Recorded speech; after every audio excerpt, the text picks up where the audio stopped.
তোমার স্বপ্ন আর তোমার মাঝে দাঁড়িয়ে আছে কেবল একটি জিনিস, সেটি হলো অজুহাত। যেই মুহূর্ত থেকে তুমি নিজেকে অজুহাত দেখানো বন্ধ করে কাজ শুরু করবে, সেই মুহূর্ত থেকে তোমার স্বপ্ন আর স্বপ্ন থাকবে না, সেটা বাস্তবে রূপ নিতে শুরু করবে। চলুন, আমাদের সন্তানেরা যাতে কালকের দিনটিকে উপভোগ করতে পারে, তাই আজকের দিনটিকে আমরা উৎসর্গ করি।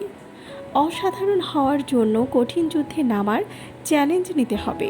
যতক্ষণ না আপনি আপনার লক্ষ্যে পৌঁছাচ্ছেন, জীবনে সব কিছু একবার হলেও চেষ্টা করে দেখা উচিত। সৃষ্টিকর্তা প্রতিটি মানুষকে কিছু না কিছু ক্ষেত্রে অনুপম দক্ষতা দিয়ে পাঠিয়েছেন। যতদিন না তুমি সেটি করে দেখছো, তুমি সেটি কখনো জানতে পারবে না।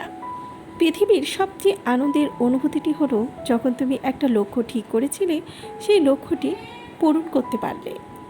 তারুণ্যের জয় তখনই হবে যখন তরুণরা নতুন চিন্তা করবে, নতুন কিছু কি ভাববে, অসম্ভবকে সম্ভব করবে। তুমি যদি এখন থেকেই তোমার স্বপ্নগুলো সত্যি করার পেছনে ছুটে না চলো, একদিন তোমাকে অন্যদের অধীনে তাদের স্বপ্নগুলো সত্যি করার জন্য কাজ করতে হবে। হতাশা হলো একটা বিলাসিতা। কাজ শেষের তৃপ্তিমাখা ক্লান্তি সেই হতাশার জায়গাটি দখল করুক। যে নিজের মন থেকে কাজ করতে পারে না, সে কিন্তু শুধুই ভাবা জিনিস অর্জন করে। জীবনকে ভালোবাসুন, আর ভালোবাসায় কিছু উন্মাদনা থাকবে, কিন্তু সব উন্মাদনায় কিছু আন্তরিকতা মিশে থাকে।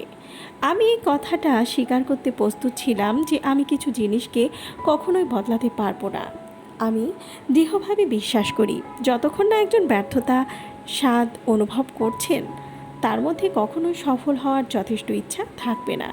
নানান রকমের চিন্তা এবং উদ্ভাবনের সাহস থাকতে হবে, আবিষ্কারের নেশা থাকতে হবে। যে পথে কেউ হাঁটেনি সে পথেই এগোতে হবে।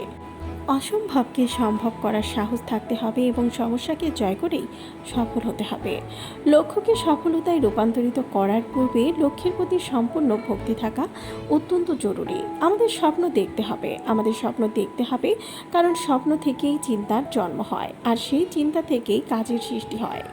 সমস্যা চিহ্নিত করতে হবে, তারপর সফল হতে হবে। একজন উদ্যমী ও একজন বিভ্রান্ত মানুষের মধ্যে পার্থক্য হচ্ছে তাদের অভিজ্ঞতাকে তাদের মন যেভাবে ব্যবহার করে তার মধ্যে পার্থক্য। প্রশংসা করতে হয় প্রকাশ্যে, আর সমালোচনা করতে হবে ব্যক্তিগতভাবে। বিজ্ঞান মানবতার জন্য একটি সুন্দর উপহার, আমাদের তাকে বিকৃত করা উচিত নয়। ভারতকে নিজের ছত্রছায়ায় চলা উচিত, আমাদের নিজস্ব ডেভেলপমেন্ট মডেল হওয়া উচিত।